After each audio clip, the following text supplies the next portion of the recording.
नमस्कार दोस्तों, मैं आवेश पांडे जीएस पुराण में आज आपका एक बार फिर से स्वागत करता हूं। इस चैनल पे हम बहुत से इनिशिएटिव चला रहे हैं, जैसा कि क्लास 6 की एनसीईआरटी पढ़ाई जा रही है। आप प्लेलिस्ट में उसको देख लीजिए, ठीक है।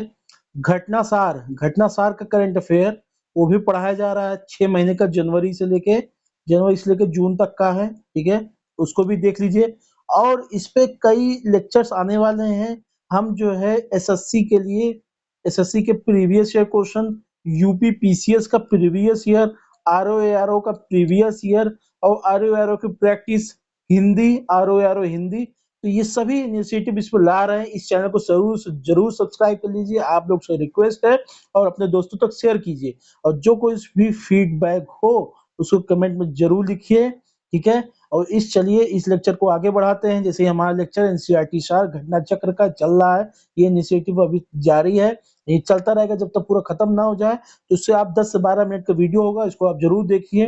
इस चैनल को सब्सक्राइब कर लीजिए, आपसे रिक्वेस्ट है। तो चलिए इस वीडियो को आज आगे बढ़ाते हैं। देखिए, हमने यहाँ तक पढ़ लिया था वर्तमान में इतिहास अध्ययन की प्रासंगिकता, the relevance of the study of the history in the present time. Okay. आधुनिक काल में आधुनिक काल में हम जिन समस्याओं का सामना कर रहे हैं उनके संदर्भ में भारत के इतिहास का अध्ययन विशेष सार्थक सिद्ध होता है। कुछ लोग प्राचीन संस्कृति और सभ्यता को फिर से लौटाने के लिए आवाज उठा रहे हैं और भारत के उज्जवल अतीत के गुणगान में भाव विभोर हो जाते हैं।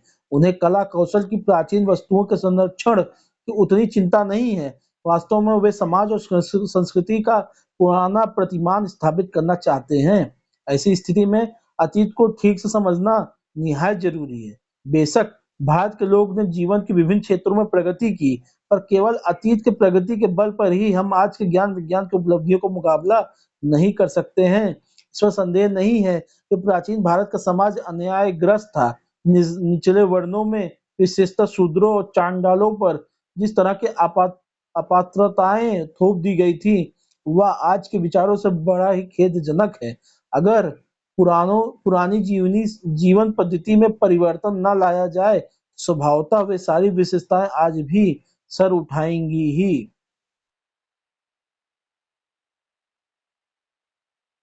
भारत में सभ्यता के विकास की धारा इन सामाजिक भेदभावों की वृद्धि के साथ साथ बही है। प्रकृति मूलक, मानव मूलक कठिनाइयों पर विजय पाने में हमारे पूर्वजों को जो सफलता मिली है, उससे हमें हमारी भविष्य के लिए प्रेरणा मिलती है। अतीत को पुनः लौटाने लौटाने का अर्थ होगा उन सामाजिक विषमताओं को कायम रखना जिनके कारण हमारा देश चिरकाल से दुर्दशाग्रस्त रहा है। इसलिए सही ढंग से अतीत का मर्म समझना आवश्यक है। प्राचीन, मध्य और उत्तर काल की बहुत सी रूढ़ियां वर्तमान काल में भी हमारा पीछा करती आई हैं। पुराने लोकाचार, पुरानी मान्यताएं, सामाजिक रीति रिवाज तथा धार्मिक कर्मकांड की विधियां आदि शामिल हैं। दुर्भाग्यवश ये पुराने दुराग्रह व्यक्ति और राष्ट्र दोनों के विकास में भीतर से अवरोध उत्पन्न करते हैं। इस तरह की बातों का उपनिवेशीय परिस्थिति में जानबूझकर बढ़ावा दिया जाता रहा है। जब तक समाज से अतीत के ऐसे दुराग्रहों को दूर नहीं कर देंगे, तब तक भारत की तीव्र गति से आगे नहीं बढ़ सकता। जातिवाद, संप्रदायवाद हमारे देश को जनतांत्रिक राष्ट्र से एकता कायम रखते हुए आगे बढ़ने देने में बाधा डाल रहे हैं। जाति व्यवधान, पूर्वाग्रह पढ़े लिखे लोगों के मन से भी शारीरिक श्रम की प्रतिष्ठा को घुसने नहीं देती है और अपने सामान्य हित में हमें एकताबद्ध नहीं होने देती है। महिलाओं को नागरिक अधिकार भले ही मिल गए हों, लेकिन समाज में युगों से विभिन्न क्षेत्रों को में पिछड़ी होने के कारण वे अपने भूमिका निभाने में समर्थ नहीं हुई है। निम्न वर्णों के लोगों का भी यही हाल है।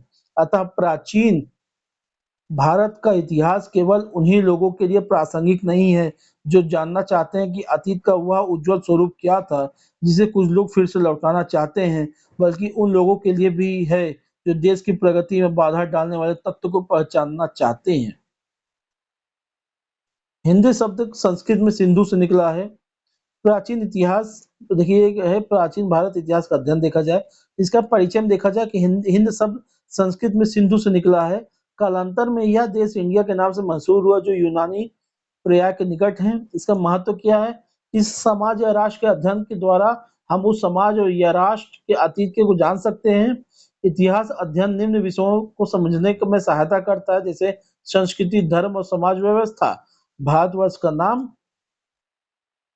भारतवर्ष नाम भारत नामक एक प्राचीन वंश के नाम से दिया गया है। राजेंद्र लाल मित्र ने इंडो एरियंस नामक पुस्तक को प्रकाशित किया, आर्य मित्रा ने, जिसमें प्राचीन भारत को तर्क दृष्टि से देखने का प्रयास किया। आरजी भंडारकर ने सातवाहनों के दक्कन के इतिहास और वैष्णव तथा अन्य संप्रदायों के इतिहास का पुनर्निर्माण किया। एच.सी. राय चौधरी ने अपनी पुस्तक political history of ancient India ने महाभारत के युद्ध से लेकर गुप्त काल तक के इतिहास का वर्णन किया। के.एन. नीलकंठ शास्त्री ने history of ancient India, history of south India में दक्षिण भारत के इतिहास को समझाने का प्रयास किया। पी.वी. काड़े जो संस्कृति के विद्वान हैं, उन्होंने हिस्ट्री ऑफ धर्मशास्त्र एक विश्वकोश की रचना की। 1776 में मनुस्मृति का अंग्रेजी अनुवाद a code of Gentoo laws नाम से किया गया। कब? 1776 में किया गया। 1784 में सर विलियम जोन्स द्वारा कलकत्ता में एशियाटिक सोसाइटी ऑफ बंगाल नामक शोध संस्था का स्थापना। 1804 में बंबई में एशियाटिक सोसाइटी की स्थापना और 1823 में लंदन में Asiatic society of great Britain की स्थापना। जो 19 लिखा ये गलत है, ये 18 होगा, 1823 में हुआ था। विंसेंट आर्थर स्मिथ की पुस्तक अर्ली हिस्ट्री ऑफ इंडिया जो 1904 में प्रकाशित हुई, वह प्राचीन भारत का पहला सुव्यवस्थित इतिहास था।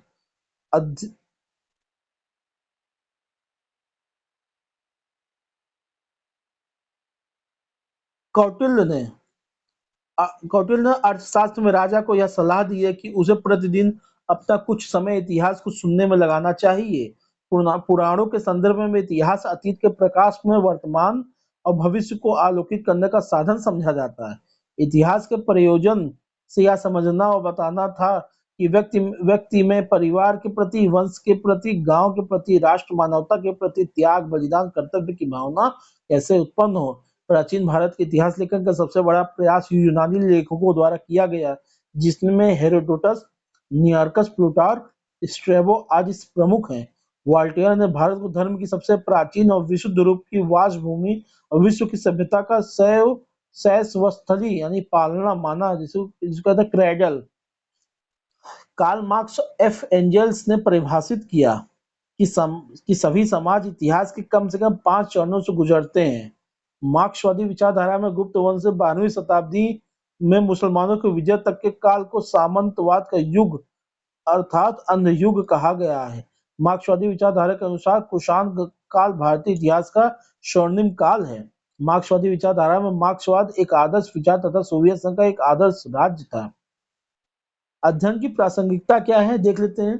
कुछ लोग भारत के उज्जवल अतीत के गुणगान में भाव विभोर हो जाते हैं, जिन्हें कला कौशल की प्राचीन वस्तुओं के संरक्षण की चिंता नहीं है, बल्कि वे पुनः प्राचीन संस्कृति और सभ्यता को फिर से लौटाने के लिए आवाज उठा रहे हैं।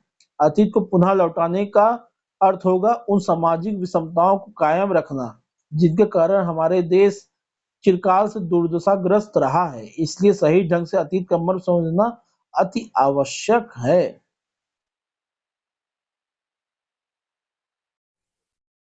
तो ये देखिए ऑब्जेक्टिव सेक्शन आ चुके हैं, ठीक है। ये पहला चैप्टर लग रहा है यहाँ पे खत्म हो रहा है। ये देखिए यहाँ क्वेश्चन आंसर दे रखे हैं। तो ये आज छोटा सा ही लेक्चर रहेगा, इसलिए क्योंकि ये मैंने एक अलग दिन बना के रखा था कि ऑब्जेक्टिव के सेक्शन को उसमें डालेंगे, ठीक है। तो आज इतना ही रखते हैं, ज़्यादा नहीं, 8-10 मिनट का ही वीडियो बना है, तो आज इतना ठीक है। कल इसका हम नेक्स्ट वीडियो में इसके ऑब्जेक्टिव सेक्शन को पूरा हम लोग पढ़ लेंगे, ठीक है। और ये मत सोचिए कि बहुत लंबा चलाएगा, ऐसे 5-6 महीने लग जाएंगे, ऐसा नहीं है। हम इसको आने वाले समय में इस 10 से 12 मिनट का जो वीडियो इसको हम 30 से 35 मिनट तक करेंगे और 1 से 2 महीने में इसको पूरे का पूरा इसको ख़त्म कर देंगे। आप हर चीज़ अपनी पढ़ाई करते रहिए, जो आपको जैसा भी करना हो, खाना पीना, घूमते रहिए, बढ़िया पढ़ाई करिए। एग्ज़ाम जो भी आएंगे आप ये 27 अक्टूबर 2028 को जो पीसीएस का पेपर है, प्रीलिम्स है, और 22 दिसंबर को जो आरओ का पेपर है, तब तक ये आपका ख़त्म हो चुका होगा। और जानते हैं हिस्ट्री 150 में से पीसीएस में कम से कम 25 से 30 क्वेश्चन का अपना मार्जिन रखती है। ये बहुत ही इंपॉर्टेंट है। आप इस वीडियो को जरूर देखिएगा और इसके ऑब्जेक्शन सेक्शन को जरूर लगाइएगा। अपने दोस्तों तक इस चैनल को शेयर कीजिए, सब्सक्राइब कीजिए, सब्सक्राइब जरूर कीजिएगा। प्लीज़, आप लोग देखते हैं पर सब्सक्राइब नहीं करते हैं, इसको सब्सक्राइब करिए, आपसे रिक्वेस्ट है। आपका दिन शुभ हो, मंगलमय हो। जय हिंद, जय भारत।